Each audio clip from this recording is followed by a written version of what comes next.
all the juice straight from the maker booth. Welcome to the Booth Juice. I am so excited to introduce our next guest to the Booth Juice. She is a fabulous mama of 3 gorgeous girls, a wonderful partner, and the most thoughtful wedding and funeral celebrant. And she also officiated my wedding in August last year. Please welcome Anna Soltwedel. Hi everyone. Thank you so much for joining us today. I feel like this episode is quite special to me because Anna has known me since I was like 3 years old. Yeah. So she's been a massive part of my life, not only in a social sense, but such a massive mentor and a help for me when I first started photography, getting into doing weddings and elopements and stuff. Anna really helped me get in the door there. So thank you so much for being on. I'm so excited to hear your story or to share it with others. Thank you for having me. It's so special to be here and celebrate this community and how we've existed in it together. It's so sweet. It's so sweet. And now seeing your girls growing up as well, I'm just like, oh, it's so wonderful. Yeah, it was very special doing your wedding, and you will know from that wobbly bit in my voice that it was the first time I've pronounced someone married that's grown in this community that I've known from such a small age. So I did a big old voice wobble there. And it was a very special moment. Oh gosh, I think I cried through the whole thing. So we might start off, Anna, by telling our listeners more about what you do, like your business. Give them a bit more of an intro into that if you can. Absolutely, I can. So I have been working as a wedding celebrant for the past 10 years. I think it's 11 this year. Wow, has it been that long? It's been that long, yeah.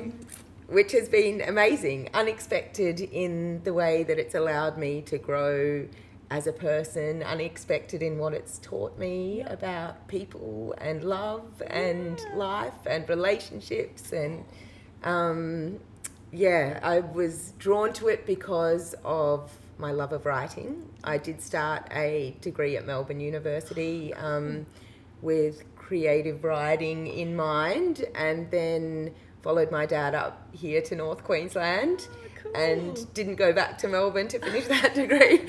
How old were you then? So I moved up here in 98. Oh, cool. Yeah. Yeah, awesome. And worked on the boats for a lot of years, which was amazing. Were you a quickie girl? Yeah. Oh, yeah. unreal. Yeah, That's so nice. Still love the ocean. Got in there every single time and had a snorkel. Yeah.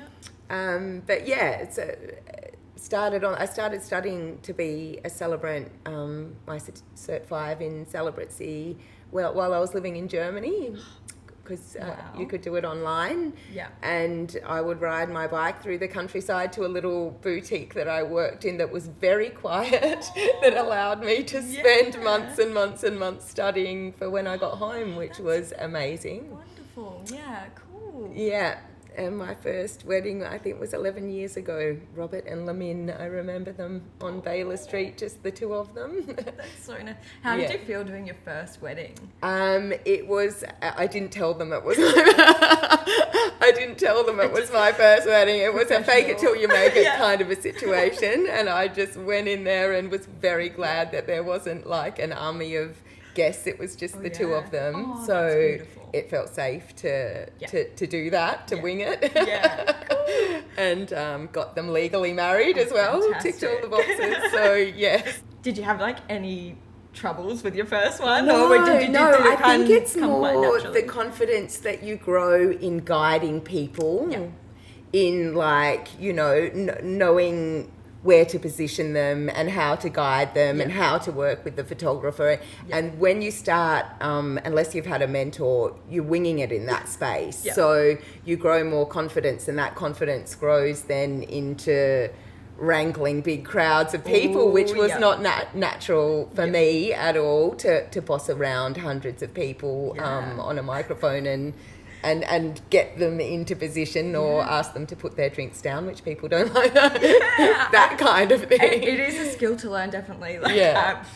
there's been many a time I've climbed up onto a stool, a bar stool or something. You're good at it. I've seen you. Yell at the top of my voice. Yeah, and now I get nominated. Like if at events, even when I'm not taking photos, it's hold on, rain around everyone. Yeah. Like, okay. It's definitely a learned skill, but once you're there, you do what needs to be done. Absolutely. Yeah.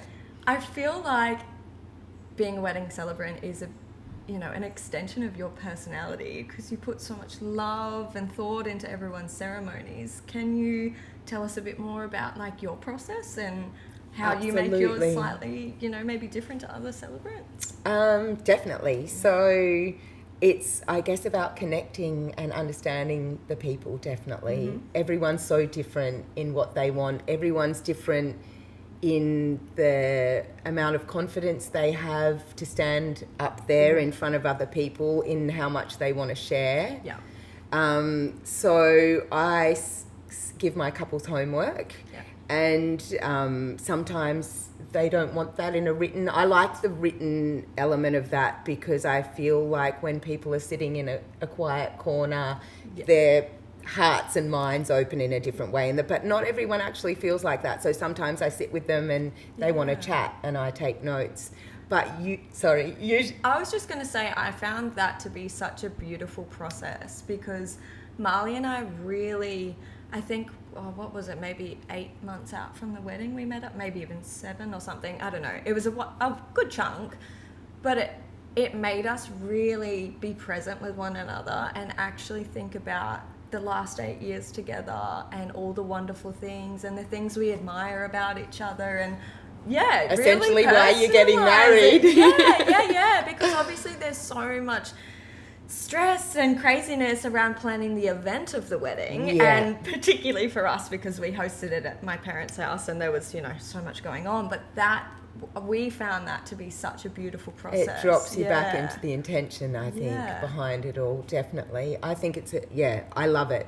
I sit at home and cry when I read people's responses. It's one of my favourite parts, is just learning about people and understanding their love and understanding, I don't know what it is that makes them be willing to make that commitment. Often it's, that they feel like they can be themselves with that person. It's often, and what I think is beautiful, just feeling safe with another person. It's such a big thing. It so much grows out of, I feel safe with you. You're my person.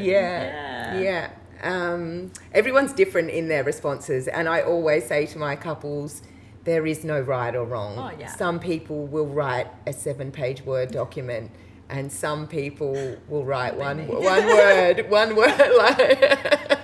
and it's all, it's all okay, because from that, it's always enough. Yeah. And it's never too much. Like, I just draw from that. Yeah, I think I gave you our entire life, and then I was like, oh, hold on, okay, we'll chop this down. And I'm an oversharer. It's a beautiful thing. It's a beautiful thing. And when that happens as well, sometimes I include the responses when I send the ceremony, just so that the things that didn't make it into the ceremony can still be shared with each other in a quiet moment. Yeah. I've thought about, actually, and I haven't done this yet, in the future on people's anniversary, sending them new questions just for them to do as a, if they want to. I love that. Where are we at? How have we grown? What would we like to... So that's on my list of...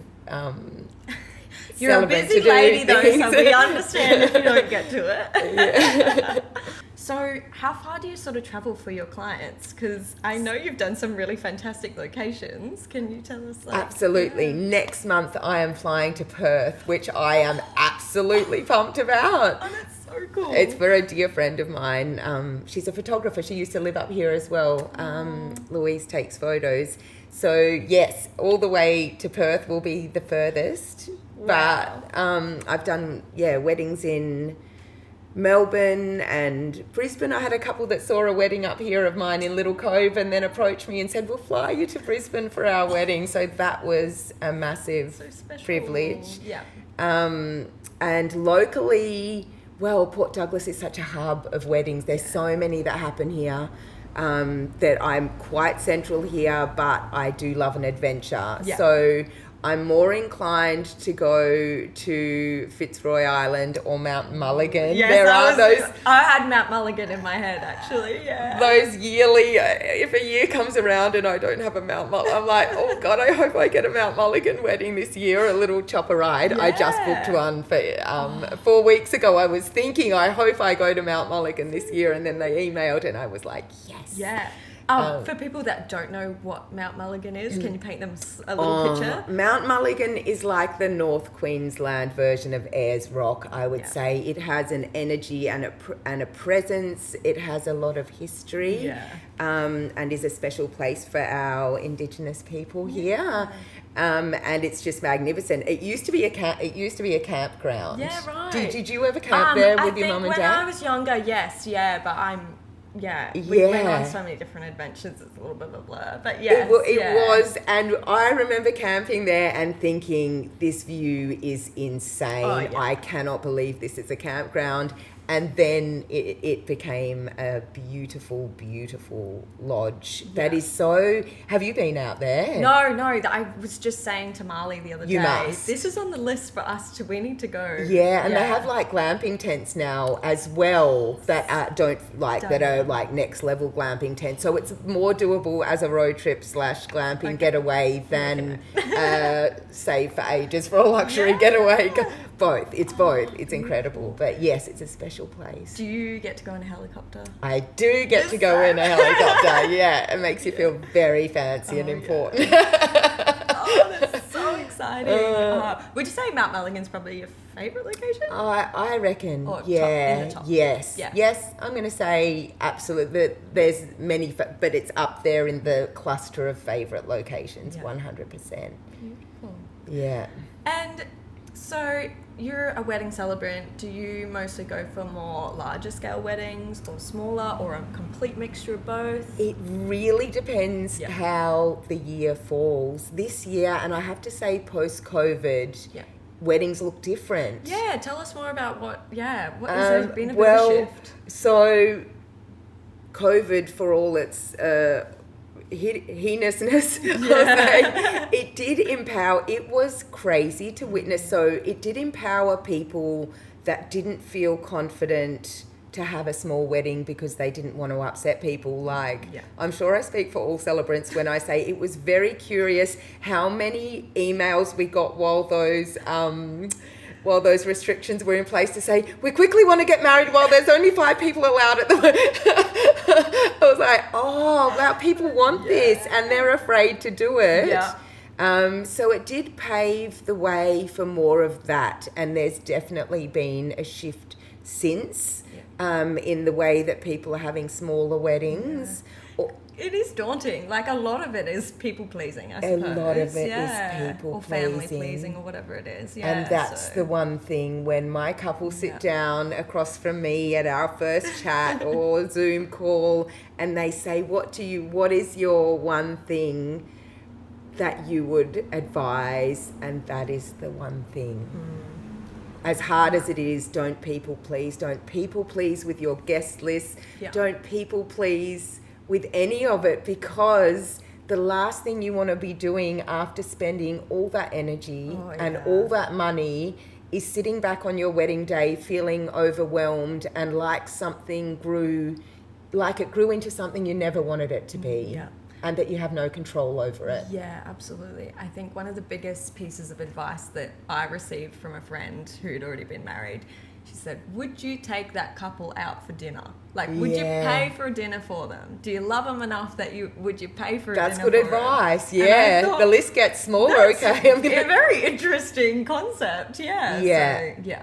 Yeah, it's hard. You can't. It's super hard. I feel for the young people like you that are extremely social from high school, new careers. My biggest challenge. Yeah. Absolutely. Like, exactly what you're saying. So many different groups of friends, and particularly owning a business where you are so social and you see so many people and you do make so many friends or beautiful relationships, and you just sit there and question everything and go, are they close enough? Are they going to get offended? Are they, then that people pleasing ticks in, and then that was the most challenging part. I was so excited for everything else, but the guest list freaked me out so much because I was so petrified of hurting people's feelings. Like we still had 150 people, and that was the short list. I think collectively society needs to set aside their emotions on that one and just allow people to do what they're doing in the capacity that they have. It's their special day. I don't think there's place for the judgment of others in that. No. And circling back, I definitely think that that's what you bring to the ceremonies as well, as you have that sense of calmness and that sense of like compassion, I suppose. And you made Marley and I Marley was petrified. Like, he is a social butterfly, but the performance factor of a ceremony really freaked him out. Like, he was so scared to stand up there, and like, obviously he adores me and he adores the people that were there, but the being center of attention really freaked him out. It's kind of like standing naked in front of everyone bearing your heart, isn't it? There's something about it that makes you feel very naked and exposed, definitely. But you made it feel so natural. Like, you gave us so many ideas for us, we stood at the ceremony side by side with our, hands around each other. I love that you did that. Yeah. And we faced all of our guests rather than the entire ceremony looking at each other feeling really isolated from it. Yeah, absolutely not knowing what to do, whereas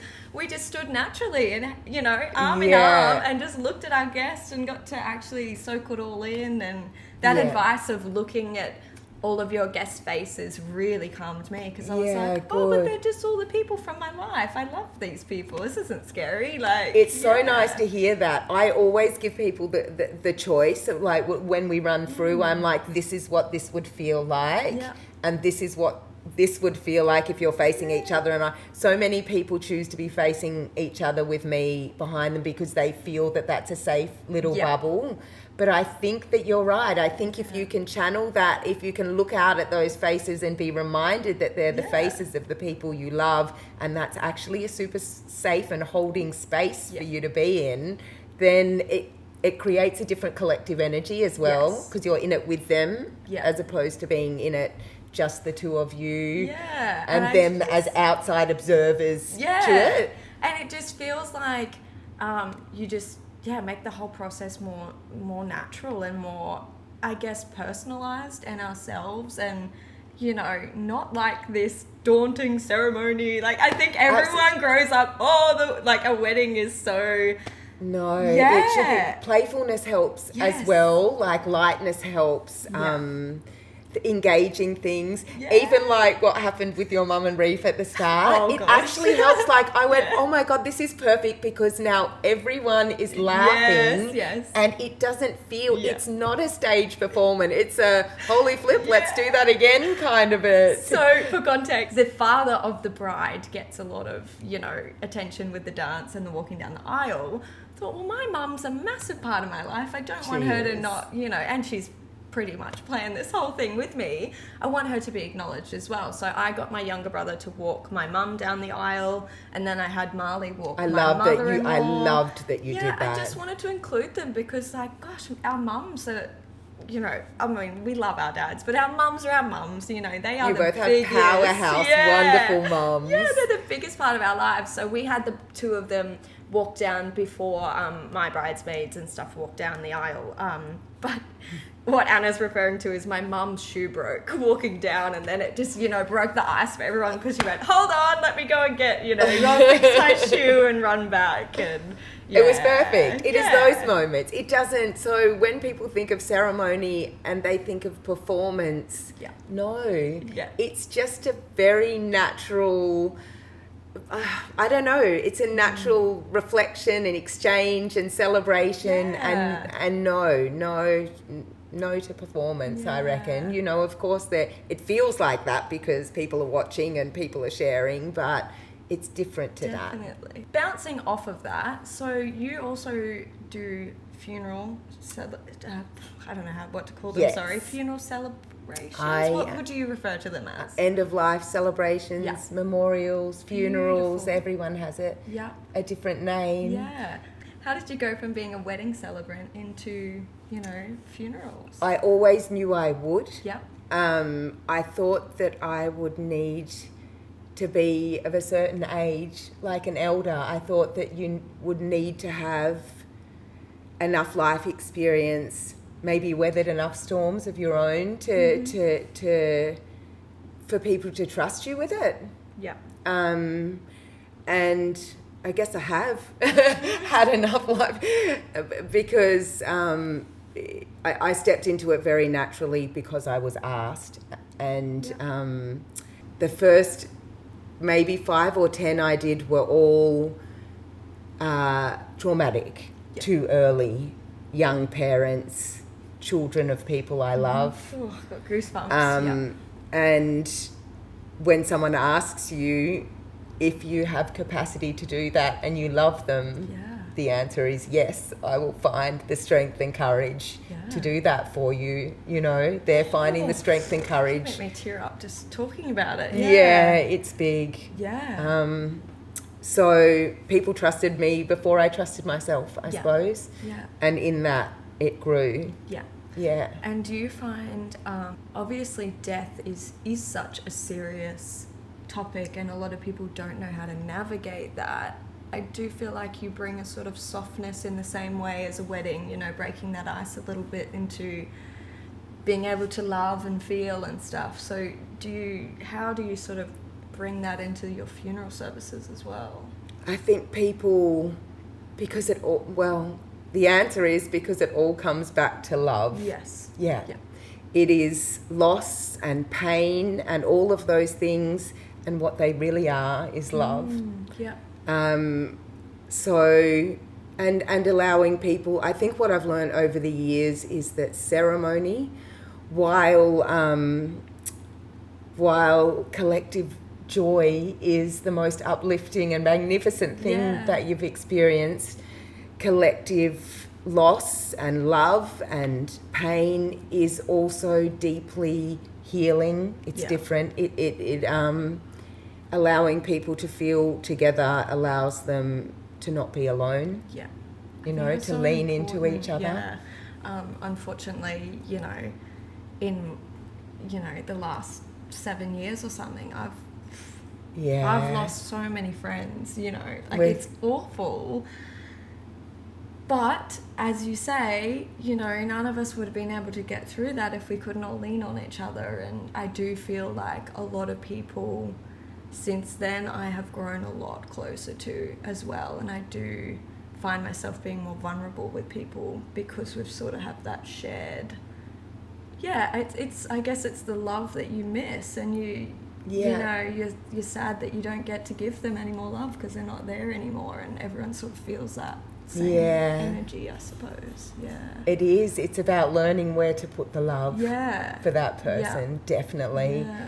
So your ceremonies, I'm trying to think. Again, it's a bit of a blur with funerals because it's so emotional and you do tend to block things out. So I'm not sure if I've been to any that you have done. At Cape Kimberley.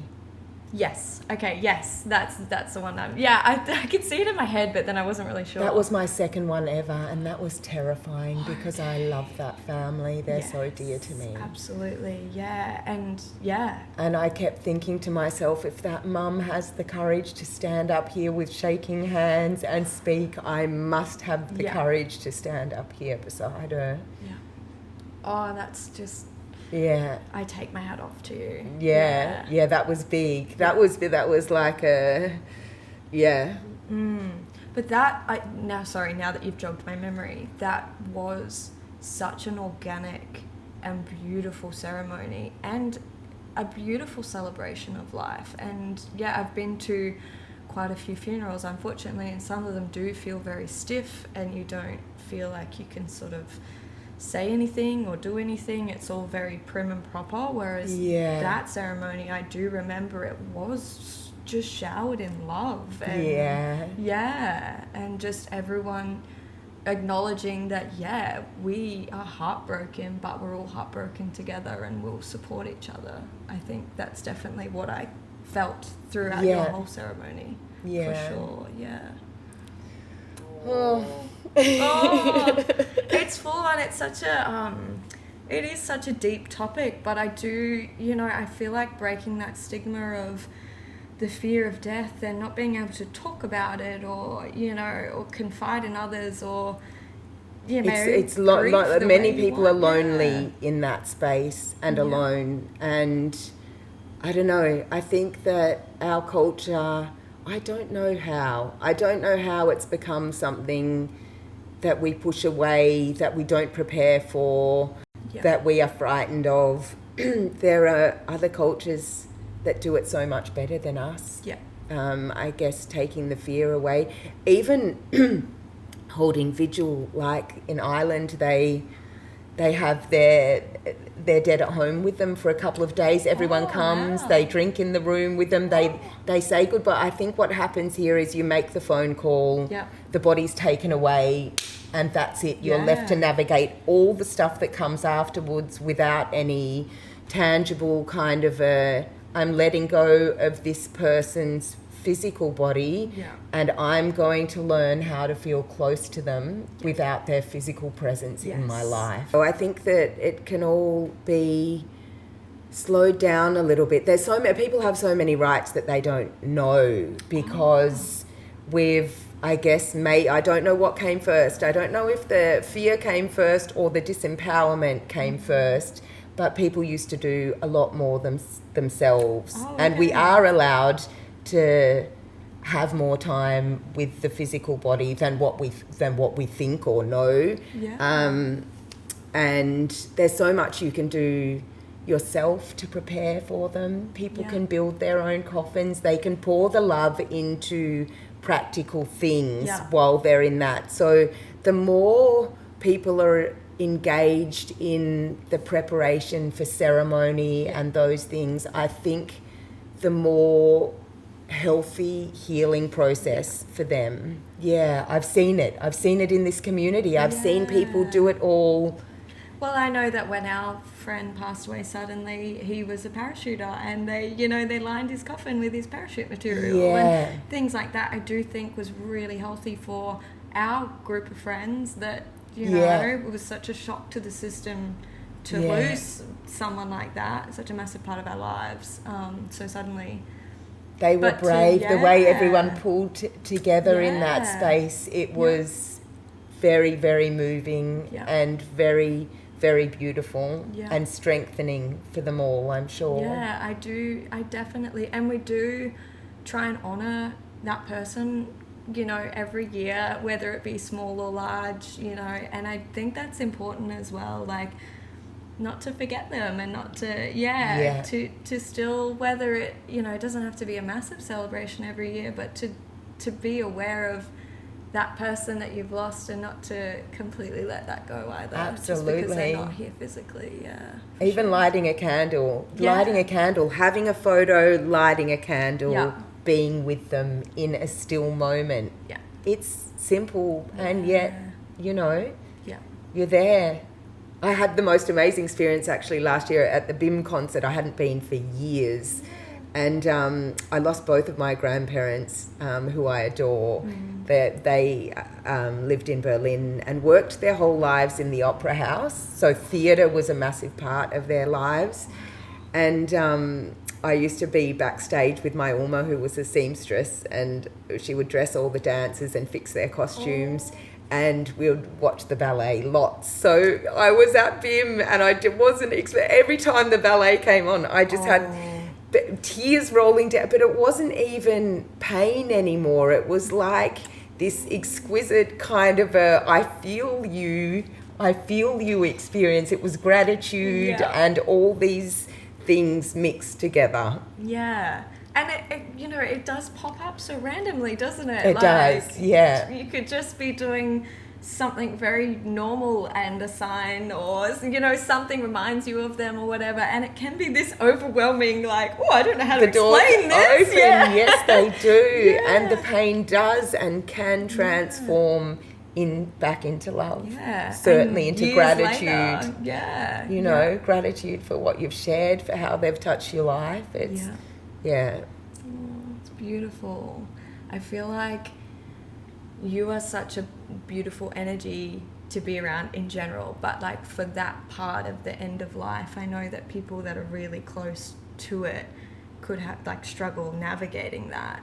Do you sort of help in other areas, not just the ceremony? Yes, so I did my training as a death doula with an amazing woman who's an absolute pioneer for empowerment and support in the end of life space. So what exactly is a death doula? So it's a non-medical professional that helps people prepare for end of life in practical and emotional ways. So in having all their legal affairs in order, which so many of us don't do, and I certainly never thought of until I did those studies and went, holy heck, you leave a terrible mess if you're not organised. Yes, absolutely. A terrible mess for the people you love who are already having a really terrible time dealing with their emotions. So, you help people prepare what their wishes are. Yeah. I've certainly given a lot more thought to mine. Yeah. So it's helping people prepare, end of life care plan, advanced care directive, making sure they have their wills and wishes in place, but also helping them prepare their internal landscape for surrender, I suppose, you know. Yeah. Oh, how beautiful. Yeah. I've drawn a lot from Buddhist practice. I think that the Buddhist practices and teachings are incredibly comforting when it comes to end of life. I actually saw the most random, and I don't know if you've watched it, the most random pearl drop of wisdom that I've ever experienced when it came to like an aha, that's it, when it came to an aha moment, was, have you watched White Lotus? No, I haven't. Okay. It's on the list though, I promise. The most random place because it's so freaking weird, it's not funny. But on the third season, the father goes to a Buddhist monk and asks him, it's a 3-minute clip on YouTube. Okay. I don't know. If you ever look at Buddhist monk, White Lotus. I watched that and I went, how can I be getting this wisdom from this show? Oh my goodness. So what did they essentially say? That we belong to a massive pool of consciousness. So you feel it like when you're floating down the river or in the ocean or looking at a beautiful sunset, and you have that deep peace inside you. And somehow, well, this is what I took out of it. Somehow that's an energy that we all belong to before we're born. And when we leave our bodies, it's a returning, it's a going home, it's not to be feared. It's a returning to that collective consciousness, that energy that's in all the beautiful... I love that. Yeah, that's my summary, but also watch the 3-minute clip because there's something about seeing the monk say it that I was like, oh my God, yes, that's it. I feel that when I'm floating on my back down the river and I'm in pure bliss, and I feel that when I'm laughing with friends or hugging my child or, you know, we're all somehow energetically belong to something bigger. Oh, that's so beautiful. That's just really love that. my humble takings that's beautiful. From the... So your funeral business is called Candle Nut Funerals. Can you tell us why you named it that? So I because celebrants often do both, and somehow I felt that people arrive at your website with two very unique sets of needs. Yep. The joy of marriage or all the big emotions around loss. So I wanted two separate websites, and I started painstakingly writing down names for what that could be for the funeral and end of life services, and the list was long, and it was about 3 weeks in, and I was getting nowhere that I was liking at all. And Mick and I were driving, and I said, oh my God, I cannot think of a name, I cannot find it. And he went, Can you look up what the candle nut tree symbolises? Because my daughter used to go to the Steiner School in Kuranda, and there was something about the candle nut tree, and I think it might be a good fit. And I was like, okay, on my phone immediately. Yeah. And I was like, oh my God, this man, he's such a G. He was so perfect. He plucked it out of just one drive between Mossman and Port Douglas. So it, I looked it up, and it represents enlightenment and peace and regrowth and it was just all the things. So perfect. Yeah. Yeah. And so perfect coming from Mick too, because he's such a sweetie. He is a sweetie, and he's a sweetie, and somehow he gets me in every way, and what my creative mind and heart and all the things are looking for. Seeing the two of you makes me so happy. Like, both of you just have this joy. Like, you see you two walking in the street, and like, oh, look at them go. They're just so We're wonderful. We're like the gelflings. We call ourselves the gelflings. the little gelflings running through the forest. So speaking of Mick and your wonderful life outside of being a celebrant, what sort of things do you all get up to, and what does life look like outside of business? It's active, I would say. It's so nice having a partner that gives me a good kick up the arse and says, let's go on a bike ride, let's ride to the beach and watch a sunset, let's go camping, let's jump on the motorbike.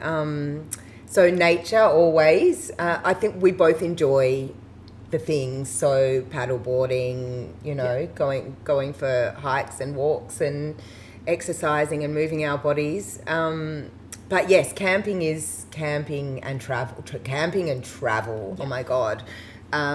We just got back from Sri Lanka, which was amazing. Yes, I did want to ask you about that. And I should go into, oh my God, I haven't even, and I will show you the photos. So we had a Buddhist blessing while we were in Sri Lanka, because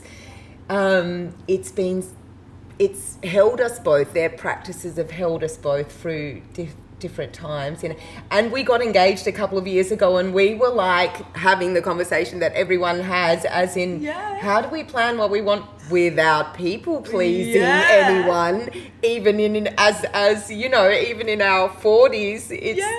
So we thought, and we will still probably run away with the girls and get married one day. But what we do, I love your face. What we do, then I have to say that. You were about to say what I think you're about to say. Yeah, we went and had a beautiful Buddhist blessing at a temple, and it was everything that we could have hoped for. Anna, that's so wonderful. It was nice. I got some photos taken. I'll have to show you. It was us in the temple gardens with 3 monks chanting. So they get you to hold a string.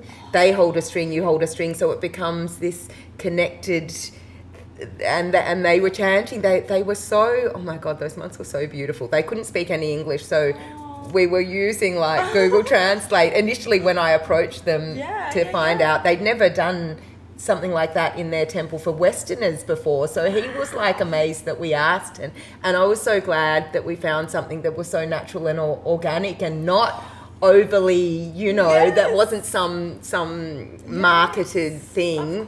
He wouldn't take a donation. He said, no, it is our duty.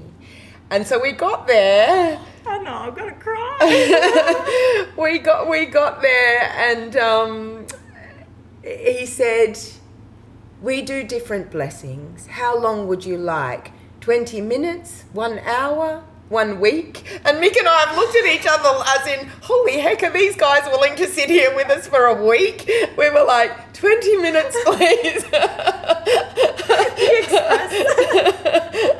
20 minutes is plenty, thank you. Oh my God, they're very dedicated. They would have sat in the garden with us for a week chanting beautiful things. But no, we felt very blessed. And so then they cut the string and they tie it so it holds all of their blessings. We wore them for a long time until they got very mangy. Yes, And now I'm going to actually plant them into a plant in the garden, I think is my intention. But congratulations, that is just such a beautiful experience. It was, and the funniest thing, actually, I must tell you, that I decided, so we were all like crusty from surf and ocean, and I thought the one thing I'll do, even though I'm not going too over the top with getting dressed up or anything, I will go and get a blow dryer because my hair's like and so Mick was at the accommodation, and I waved down a tuk-tuk driver and gave him the address of the hairdresser that I'd booked, and he's like, "Ma'am, I think you make mistake."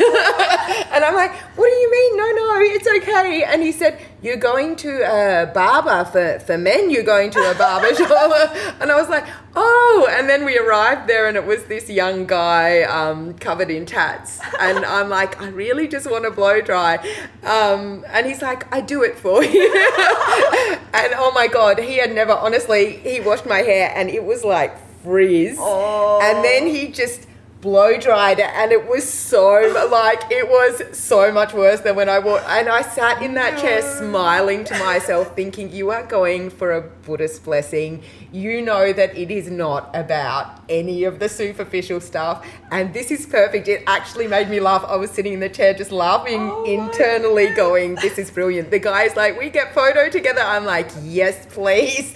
And then I went back to the hotel and straightened my hair. That is so like the opposite of every bride. Yeah, fantastic. It was exactly what we wanted and needed. So fantastic. Yeah. Oh, I'm so overwhelmed with joy for you right now. That's so great. And it took away okay, we'll do this little thing for us and then we'll deal with what we do. Yeah.